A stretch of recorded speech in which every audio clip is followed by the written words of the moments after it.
नमस्कार, मैं रघुनाथ प्रसाद आज चर्चा कर रहा हूँ कि दो दिन पहले जनता दल यूनाइटेड के नेशनल प्रेसिडेंट श्री ललन सिंह जी ने एक बयान में कह दिया कि माननीय प्रधानमंत्री जी डुप्लीकेट पिछड़ा।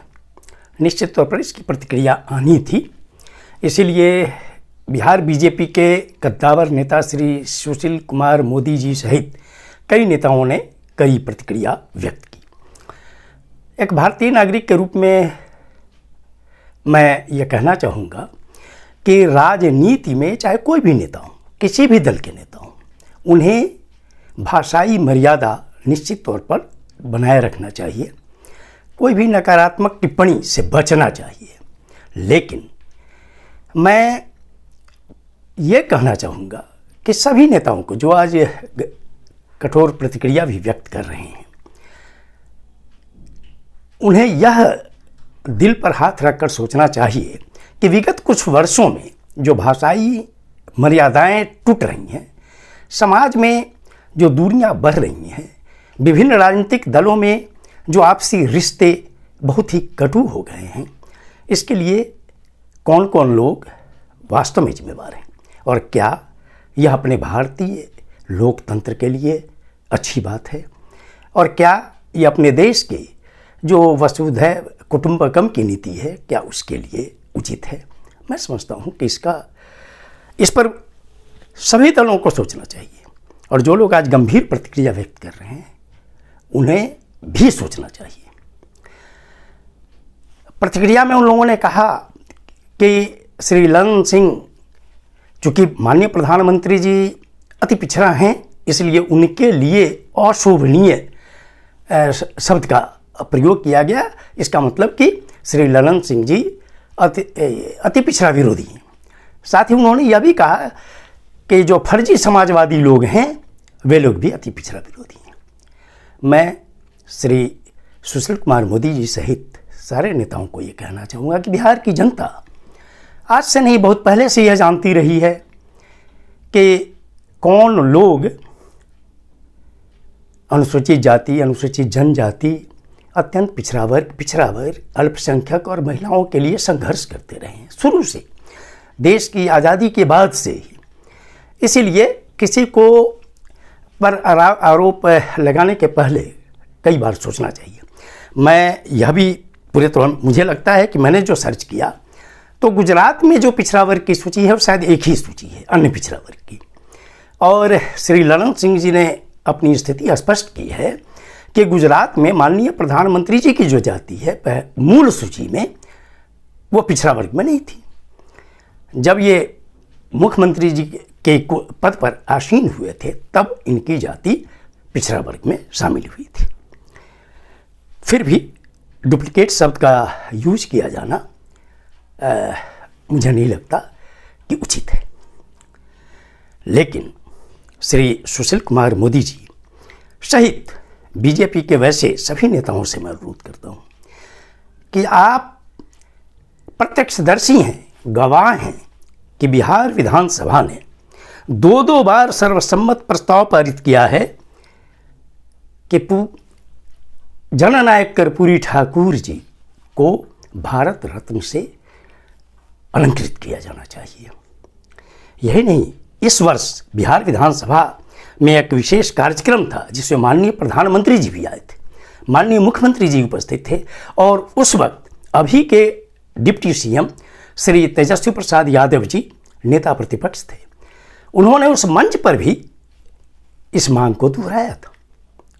मैं सिर्फ इतना कहना चाहता हूँ सभी लोगों से कि क्या बिहार में चूंकि पिछड़ा वर्ग और अति पिछड़ा वर्ग दो सूची मुंगेरी लाल आयोग की अनुशंसा में ये और कर्पूरी जी ने इसी को आधार बनाकर दोनों वर्गों के लिए अलग अलग प्रतिशत निर्धारित किया था आरक्षण के लिए सरकारी नौकरियों में। और मैं ये कहना चाहूँगा कि देश की आज़ादी के पहले अगर 1940 से इतिहास लिया जाए संघर्ष का, और कर्पूरी जी की मृत्यु पर तक या उसके बाद भी क्या पूरे देश में जननायक कर्पूरी ठाकुर से कोई बड़ा व्यक्तित्व अति पिछड़ा वर्ग से हुआ है देश में? नहीं।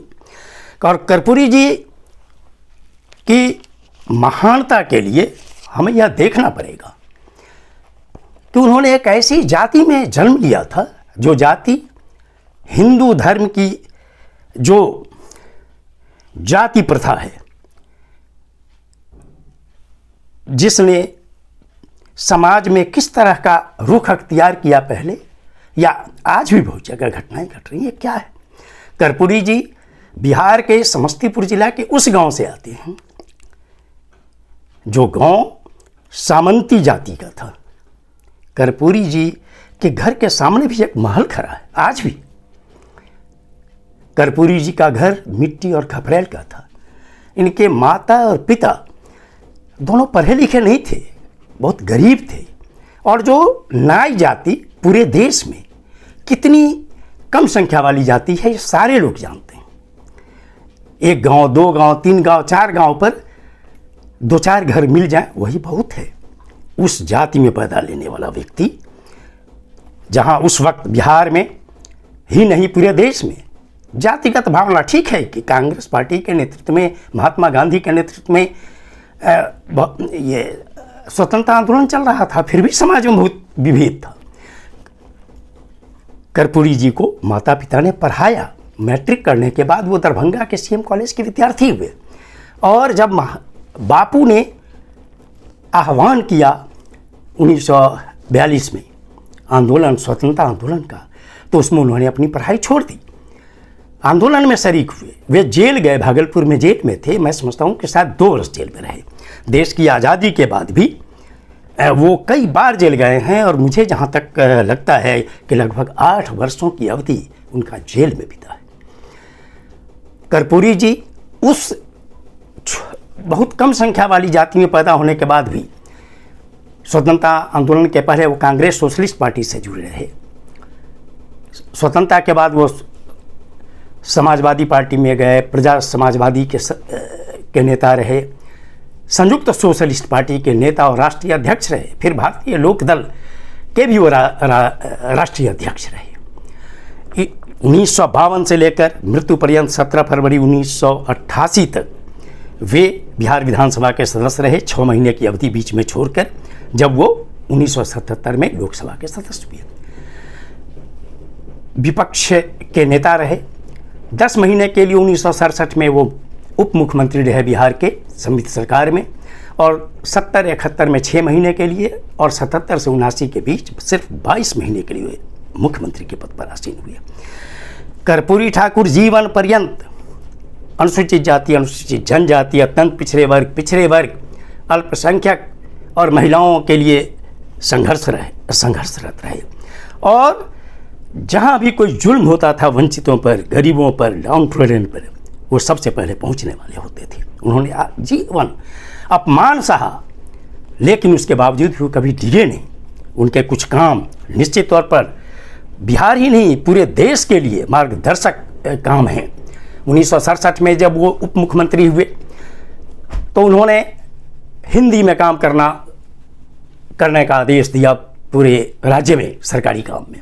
और इसका फ़ायदा ये हुआ, जो लोहिया जी की इच्छा थी, इसका फ़ायदा यह हुआ कि पूरे देश के सभी राज्यों ने अपनी अपनी मातृभाषा में सरकारी काम करना शुरू किया। उन्होंने 7वां तक की फीस माफ़ की, ताकि किसी भी जाति का गरीब व्यक्ति का नाम, बच्चे का नाम स्कूल से नहीं कटे। उन्होंने मैट्रिक से अंग्रेजी की अनिवार्यता इसलिए समाप्त कर दी, जिस पर कि उनका उपहास उड़ाया गया, मजाक उड़ाया गया, इसलिए कि अंग्रेजी में फेल करने के कारण जो वंचित समाज था, उनके बच्चे कॉलेज की शिक्षा नहीं प्राप्त कर पाते थे और इसीलिए सरकारी नौकरियां उनको नहीं मिल पाती थी। 70 में जब वो मुख्यमंत्री हुए, 6 महीने के लिए उन्होंने हाट, बाजार, घाट, पुल, पुलिया, सब पर का टैक्स इसलिए माफ़ किया कि गरीबों के साथ कोई ठेकेदार का आदमी अपमानजनक रवैया नहीं अख्तियार करे। उन्होंने 5 एकड़ तक उत्तरी बिहार, जो अब का बिहार है, और 7.5 एकड़ तक दक्षिणी बिहार, जो अब का झारखंड है, वहाँ पर लाभकर जोत पर मालगुजारी उन्होंने माफ़ की। फिर जब 1977 में वो मुख्यमंत्री हुए तो उन्होंने मैट्रिक तक का फीस माफ़ किया ताकि गरीबों के बच्चे आगे पढ़ सकें, चाहे वो किसी भी जाति को। महिला लड़कियों के लिए उन्होंने ग्रेजुएशन तक की फीस माफ़ी की, जहाँ तक मुझे याद आ रहा है। और सबसे जो क्रांतिकारी कदम था वो था पिछड़े अति पिछड़ों का सरकारी नौकरियों में आरक्षण, महिलाओं के आरक्षण के साथ। उनका ये आरक्षण देना देश के बहुत राज्यों के लिए मार्गदर्शक सिद्धांत के तौर पर आया, और जहाँ जहाँ पिछड़े वर्ग का कमीशन नहीं था वहाँ कमीशन बैठा और उनकी अनुशंसा के आधार पर पिछड़े वर्ग को सरकारी नौकरियों में आरक्षण मिला। और यही आधार बना केंद्र सरकार का जो मंडल आयोग बना। 80 में रिपोर्ट आई और 93 में जाकर ये अंततः लागू हुआ 27% आरक्षण भारत सरकार की नौकरियों में। इतने कार्य जो देश के लिए कहिए कि अनोखी घटनाएं हैं, क्या ऐसे महापुरुष को के लिए भारत सरकार को भारत रत्न के लिए नहीं सोचना चाहिए? अगर ऐसे महान पुरुष को जो समाजवादी सोशल जस्टिस के प्रेरक नेता रहे, ऐसे नेता को अगर भारत रत्न से अलंकृत किया जाता है तो पूरे देश की जनता, चाहे वो कोई भी हो, उनमें एक भावना आएगी और खुशी आएगी। विशेषकर अनुसूचित जाति, अनुसूचित जनजाति, अत्यंत पिछड़े अल्पसंख्यकों, महिलाओं के बीच। ये वीडियो आपको अच्छा लगा हो तो निश्चित तौर पर लाइक करें, शेयर करें। मैं भारतीय जनता पार्टी के नेताओं से अनुरोध करता हूं कि आप केंद्रीय नेतृत्व से बात करें और इस पर जल्द से जल्द निर्णय करवाएं। आप सभी लोगों के लिए शुभकामनाएं। धन्यवाद। जय हिंद।